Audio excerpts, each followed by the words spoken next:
明天是中元節，我們特別要講一個中元節的鬼故事。我把我的好朋友馬西平找來，這個故事非常特別。這個故事在台灣已經被密封了50年，在當時其實震動到了塵封，連蔣經國都非常的在意。但是相關人的不敢跟蔣經國告訴真實的消息，他們給了蔣經國一個假報告。那蔣經國為什麼這麼在意呢？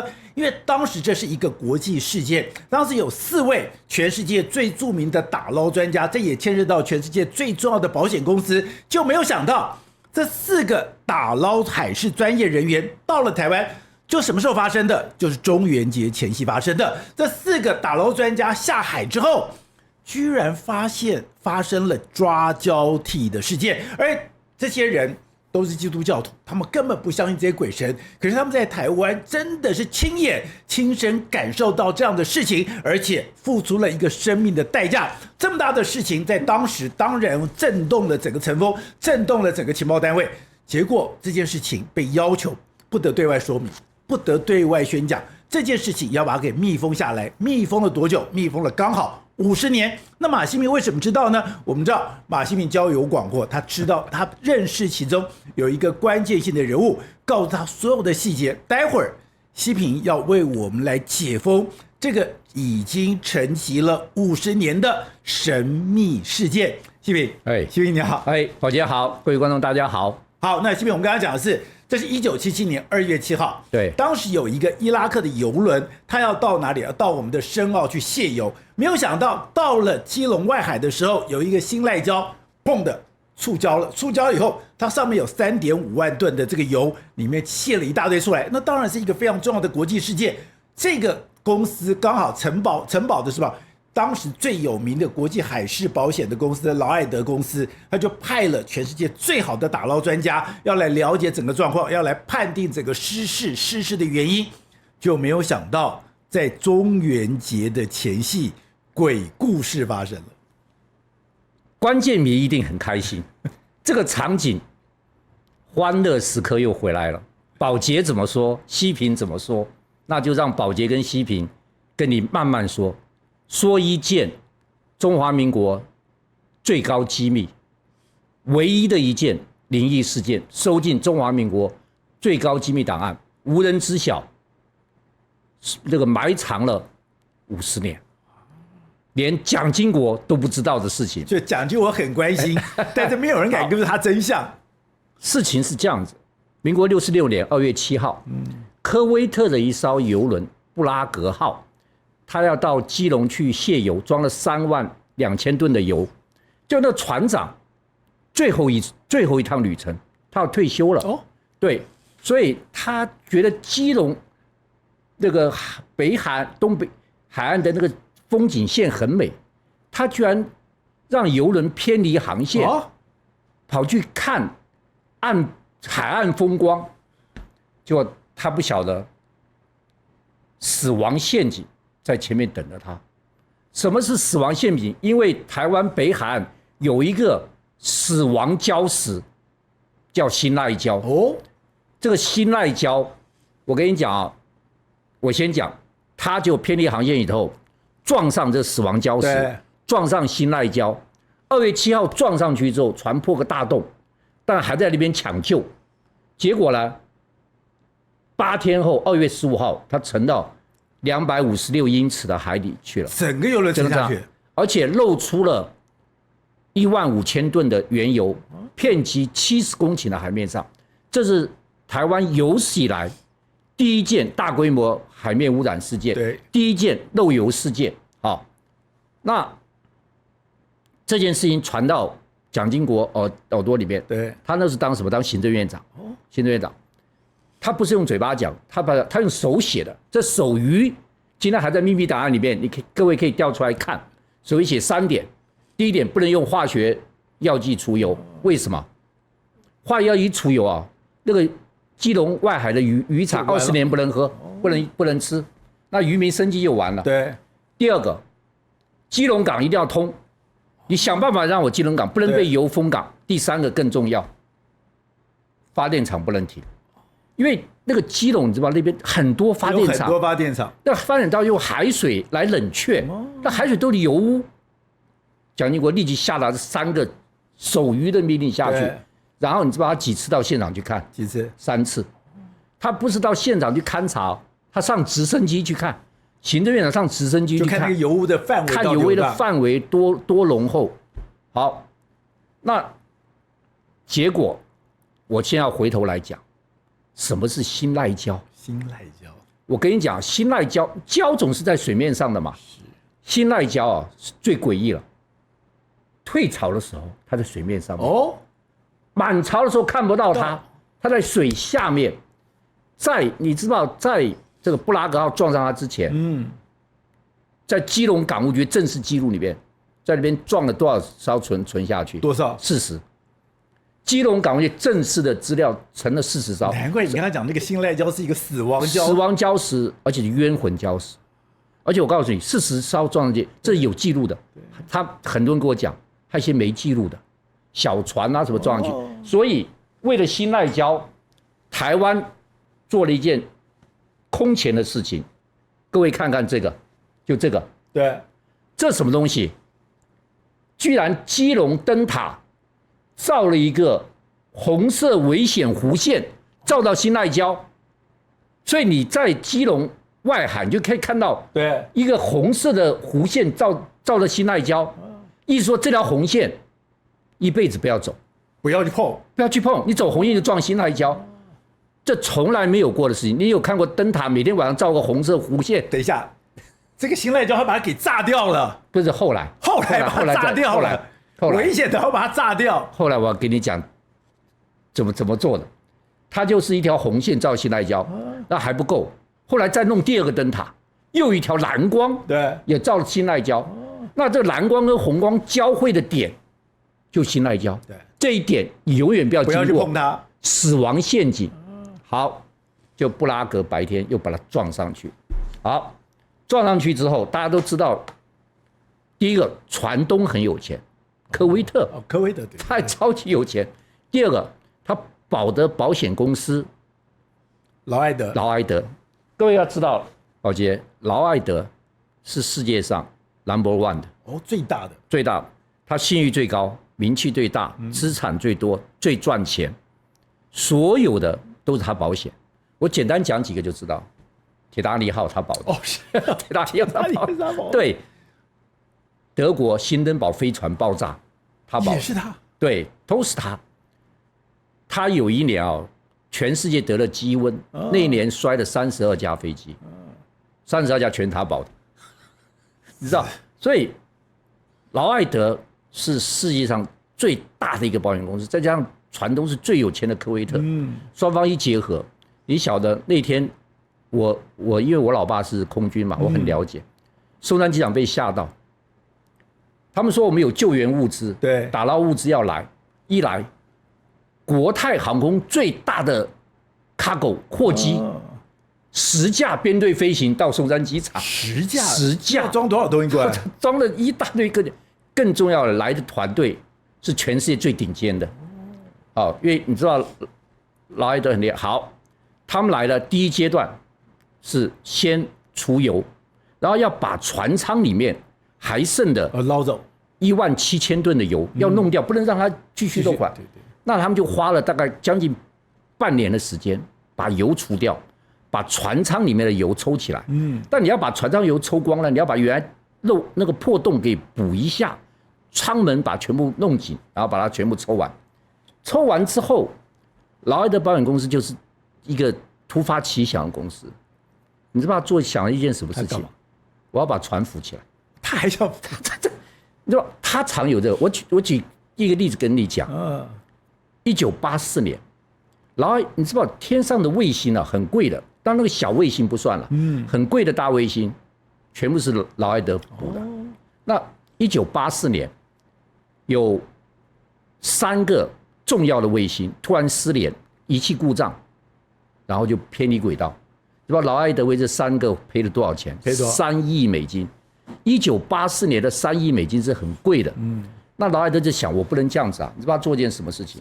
他去研發空中把故障的衛星抓回來，修好再放回去。他還有這個能力。他跟美國、這個航空啊、歐洲航空去合作。我跟你講，他是全世界第一個把美國一個1.5億的衛星故障抓回來，修好再放回去。然後後來第二個，埃及的一個7億5千萬美金的衛星，他又抓回來，又放修回去。所以他這種人，他是不服輸的。所以這個船，我就把你扶回來，把你扶回來。那怎麼扶呢？就灌氣，打洞灌氣，到船艙裡面全部灌氣，艙門全部關起來，灌滿氣，讓他自己浮起來，而不是把它拉起來。好了，第二階段，他們來的是全世界最頂尖的國際海底打撈集團，來的都是全世界最有名、最頂尖的專家，啪就來了，就開始打撈工作。那台灣蔣經國指示成立了一個這個救難中心指揮所，指揮官海軍副總司令李北洲中將，副總司令來當指揮官，當指揮官，聯絡官是海軍總部作戰署的首席參謀官，這個盧繼輝，好當聯絡官，整個指揮所，你全力跟這個打撈小組配合，油打撈全部要弄起來。好，這個時候，這個農曆7月14號開第二天的救難會議，會議裡面呢，7月14號，7月10號，農曆7月14號，會議裡面這個我方小組就提議，明天停止作業一天。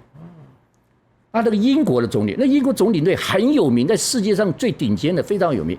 副總領隊也是英國人，這兩個是非常有名，全世界打撈都是他們在打撈的。英國總理就說：“為什麼？幹嘛要停？幹嘛要停呢？”那我們就跟他講，明天是中元節，中元節不要亂動，不是鬼門開，不是鬼門開，那時候最大的時候，鬼門開，而且你是在新賴礁，新賴礁是全台灣海裡面冤魂最多的一個地方，你就算讓死者平息，你也不要去打擾他們，一定要，你知道那個英國總理勃然大怒，我幹這一行快30年了，對，沒聽過這種事情，還有什麼中元節？我從來在世界上除了海象不佳，沒有這種東西可以讓我停止打撈，這對我聲譽有爽。中元節什麼玩意兒？但是我跟你講，在場有一個團員啊，心裡面就很毛。新加坡人，但他是華人，所以他知道中元節。他不但知道，他也聽得懂國語。偏偏第二天是他出任務，哇，他心裡面夠毛的，你知道嗎？但他不能講出來，因為他是他的團隊啊。好，第二天就是這個中元節。第二天中元節呢，一個新加坡人，一個美國人，奉命下去。好，他們兩個下去，啪下去，帶着頭燈，然後在那邊鑽孔，好鑽孔，啪！突然間，那個新加坡人覺得右肩膀有一隻手在拍他。有這個哇，他全身起雞皮疙瘩，怎麼可以在256公有人拍我肩膀，知道？然後他就推了一下美國人，他們倆就回頭看，一看傻住了，真的這樣？一個人臉就在他前面，真的，我跟你講，這是有，你如果把那個檔案拿出來，這是有筆錄的，哦，我在真的有筆錄，為什麼？誰做的筆錄？美國人做的筆錄。因為呢，新加坡人一回頭看，他看到什麼東西？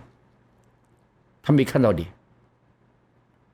沒有臉，整個頭髮流下來，黑的頭髮在水裡面飄啊飄啊飄啊，只看到黑頭髮飄啊飄，但他有看他脖子跟肩膀，他飄出露出來，居然是粉紅色。這有檔案的，我跟你講，我現在講的每句話都是有檔案的，有口供。啪，粉紅色，這新加坡本來就害怕要命，一看這個也不能叫，啪一下就竄上去了，那個美國人也害怕，對，但竄的沒有那個新加坡人快，他看他也害怕，他啪也竄上去了，就一竄上去之後，兩個人都得了潛水，對，不能升太快，对，升太快，就送到基隆海軍醫院，他有那個高壓氧艙，力送高壓氧艙。結果當天晚上，新加坡人就走了。當天晚上，因為他撐太快了，嚇死了。然後就問，那美國人當然也是受傷，但他還 OK， 神志還清，就問他：你們看到什麼？看到一個頭，男的女的不知道，長什麼樣子不知道，因為他的黑頭髮在我們面前飄啊飄啊飄。他說看到，因為他在旁邊看得比較清楚，粉紅色的，有的粉紅色的。好，那他就說，看吧，中元節叫你不要下去，就你要下去，就說我們這個已經死了一個人，當時要暫停。結果那個英國領隊跟公司一聯繫，時間太緊急，一天就燒很多錢，你知道，一天就燒很多錢。這是明顯的意外，這是海底作業常常會發生的幻覺，海底作業常常會發生的幻覺。那麼這是一個幻覺。好，英國領隊就說明天還是要下去，沒人肯下去了。你知道第二天下去，誰下去？領隊下去，英國總領隊帶着英國副總領隊2個人下去。你不信就不相信，我給大家做榜樣嘛。對，好，他們倆就做了2個月，因為他們2個太經驗太豐富了，做2個約定。第一個約定就是明天下去，我們先環顧四周，檢查環境。第二個，遇到再大的異樣，都不要衝上去，都要慢慢上去，因為我們2個經驗豐富。好，第二天整個救援任務都做好，讓他們2個下去帶着大頭燈，然後先把周圍全部上下檢查一遍，沒有問題，然後就做個手勢 ，OK， 然後他們彼此下去人一再告誡，絕對不要衝上去，好，就開始那邊做，那個英國總領隊的右肩又被拍了，又有個手拍了。因為他已經聽美國人說過了，對，他有心理準備，他一轉過去，還是被嚇了一跳，因為他有心理準備，他比較冷靜，對，他看到就是黑頭髮啊，在水裡面飄啊飄啊飄啊，但他已經知道會看到飄啊飄的黑頭髮，看不到臉，他有準備，但是他被嚇慘了。為什麼嚇慘？因為他有認真看，他一看的時候。看到手，那手啊不是個骨頭哦，上面全是腐爛的肉，而且泡白的腐爛的肉，真的就浮到他肩膀上，你知道嗎？他一轉過去，現在看到飄啊飄，但是他這次比較冷靜，他知道飄，他看到這隻手，我嚇死了，他就給那個他當然還很冷靜，他不衝，他給副總領隊打個走上去。他真的慢慢上，他把這個手啪一下弄掉，就慢慢上。副總領隊也跟他一起慢慢上，上不去。為什麼上不去？那個副總領隊就跟他比一個這樣，他就低頭看，他們的燈是特別大的，一低頭看，有人抓腳，一大堆腐爛的手抓着他的腳，一大堆腐爛的手，好幾隻抓着他的腳。把他往下拉，哇！這總領隊這次嚇到了，整個人被嚇到了，就不可思議。怎麼講？他就一直踢，左腳踢右腳踢，左腳啪啪啪踢，把這些一踢還會折斷，真的被嚇慘了啊！還扶在他面前，他就啪一下，你忘記了，不可以太快上去。這時候沒有人知道管這個，才管這個，還記得這個。這時候已經精神喪失了，已經被嚇到失去理智了，啪一下就上去。那英國副總領隊也上去，他也被嚇到，但他沒有上這麼快。這英國這領隊一上到上面的時候，他才提一件事情，完了，太快了，他雙腳失去知覺，當場雙腳就会直接這麼快，那雙腳失去慘了。各位要知道，基隆外海的風浪是非常大的，對，游浪你不能游，你雙腳失去知覺，一帶就把你帶走了。但是稍微不幸中的大幸就是，他没有被帶到外海去，他往裡面帶。後來全面出動搜索，在防波堤的防波塊上找到他，還活着。在防波堤防波塊上找他，還活着。好，還活着了，怎麼辦呢？立即把他送基隆海軍醫院的高壓氧艙。但他太嚴重，高壓氧艙沒辦法。這時候又發生中華民國從來沒發生事情，因為你知道我們左營醫院有一個最頂尖的高壓氧艙，那是幹嘛？那給潛艇人員用的。因為我們那時候剛發展，要發展潛艇，對，要先建最高的，因為潛艇出了事故或怎麼樣，一定要有高壓氧艙來救。那左營醫院不過剛好弄了一個全世界最頂尖的，所以這個英國領隊就先用直升機送到松山機場。松山機場飛機有史以來第一次救難機降落在哪裡？沒有降落在高雄小港機場，降落在岡山空軍官校，因為空軍官校是有跑道的，降到岡山空軍官校，再從岡山空軍官校把它送到左營去，就比較近，因為在北邊。对，这送到左營去，為了搶時間，對，送到左營。那他太太也從英國來，那這個英國的副總領隊了。他也受了傷，因為他是沒有人在這個時候啊，可以慢慢上去。他也上太快，但他沒有他那麼上，他那是被整個人嚇到失去理智，他是衝上去的。那英國總理也受傷，那這個東西全部是他筆錄做出來的，因為他在旁邊看得很清楚。真的故事，對，這是有國家檔案的，有筆錄的。那好，宋人員他太太來了。後來左營基地很用力的照顧他，但我還給他太太說，可能沒辦法，那怎麼辦？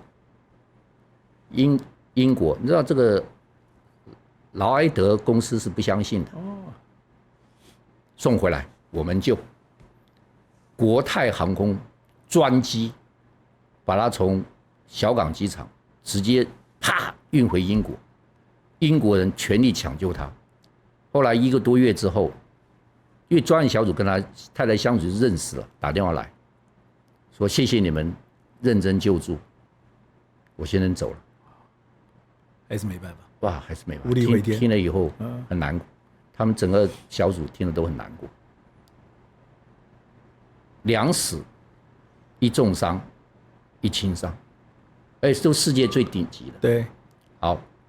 那蔣經國怎麼會發生這個事情？對呀，我要聽取報告。他想知道到底怎麼回事。那他們那個筆錄啊、過程啊、幾點幾分下去的啦，遇到什麼樣狀況啊、什麼手拍啦、什麼，全部其實都寫得很清楚，因為都有目擊證人的筆錄寫在上面。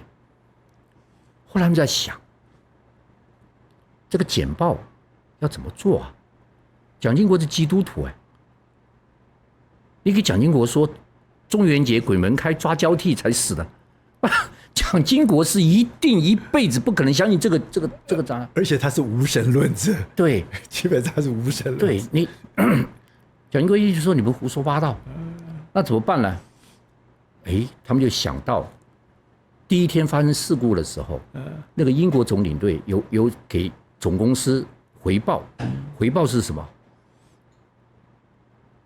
海底出現幻覺，他有給總公司那個用幻覺來解釋，因為你死了一個人，重傷一個人，你總要給總公司回報，回報他就寫一些理由，因為他完全不相信，他們就把他回報的這個報告給蔣經國看，這是權威專家定下來的，海底出現幻覺。因為幻覺導致急速上升，因為急速上升，所以潛水病死亡。機密檔案沒有給蔣經國看，行政院院長，你知道，因為不能跟他講。好了，這件事情湮密起來，沒有一個媒體知道。我是第一個獨家在台灣公布這件事情。那當時為了掩蓋這件事情，就等這事情慢慢平息。平息，海軍又弄了一個神秘計劃。那麼當年海軍有一個非常神秘的單位，水下爆破大隊。哦，水下爆破大隊，水下大破是非常非常厲害的。对对，他就是大本营就在左营。对，水下爆破他当年是有練習到中國大陸沿海出任務的，你知道嗎？結果海軍出動水下爆破大隊，啪一下把新賴礁給炸。後來新賴礁就這樣把它炸掉，就這樣炸掉。所以啊，你現在已經看不到這個新賴礁，看不到新賴礁，也看不到基隆燈塔的那個紅色危險浮現了。以前這個是全世界的非常奇異的事情。對，紅色危險浮現，所以水下爆破大隊就把它炸了。水下爆破大隊就把它炸了。難怪。对，所以已經把它炸平掉了。炸平掉，所以在1989年，民國78年把它炸掉了。对。而且我告訴你，它那個紅線跟藍線對的是新賴礁兩個燈塔，這是世界燈塔史上也沒有過的事情。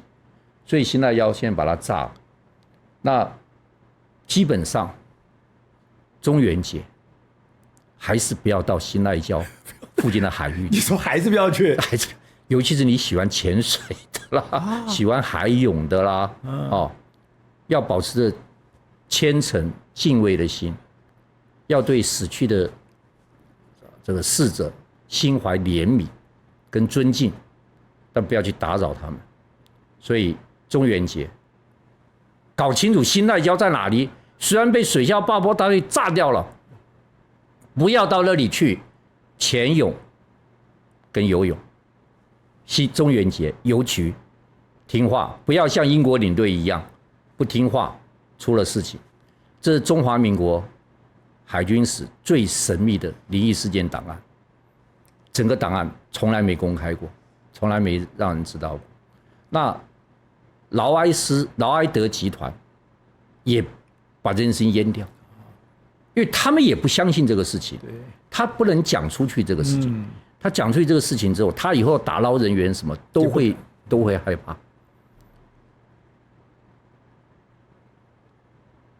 蔣經國都不知道的事情，今天我在寶傑節目告訴大家。各位寶傑朋友圈的朋友，大家好！您對我們的支持，還有您對我們的指教，其實我們都會認真的閱讀，因為您的每字每句都是我們自己反省，我們要自我檢討，甚至我們未來怎麼去調整方向的一個關鍵的因素。所以我們就剛剛講到的，就是你現在的這些留言有什麼留言，那我們可以怎麼樣子來的跟觀眾來進行回答。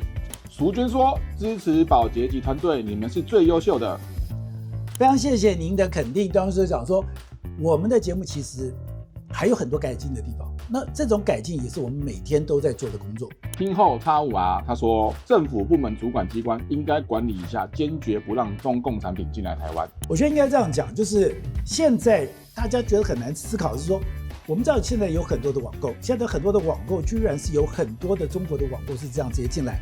那你如果說沒有任何的管制，現在很多國家都有管制，我也不理解說為什麼我們台灣在這方面沒有管制。你沒有管制，第一個你的品質，第二個你是對台灣的商業、對台灣的產業會不會有傷害，這都是政府應該面對的問題。Rookwood 0222他說：“天佑台灣，感謝寶傑，一起保護台灣，台灣人加油。”當我們希望說，在台灣這塊土地裡面，我們真的好好的守護，好好的來保護這個國家。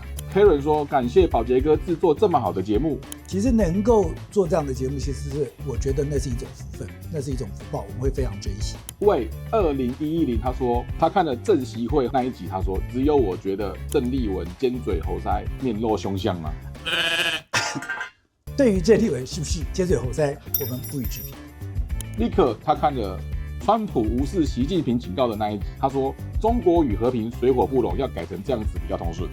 也就是說，中國跟和平不水火不容。其實今天要追求和平的其實是台灣，我們從來沒有挑釁過對方。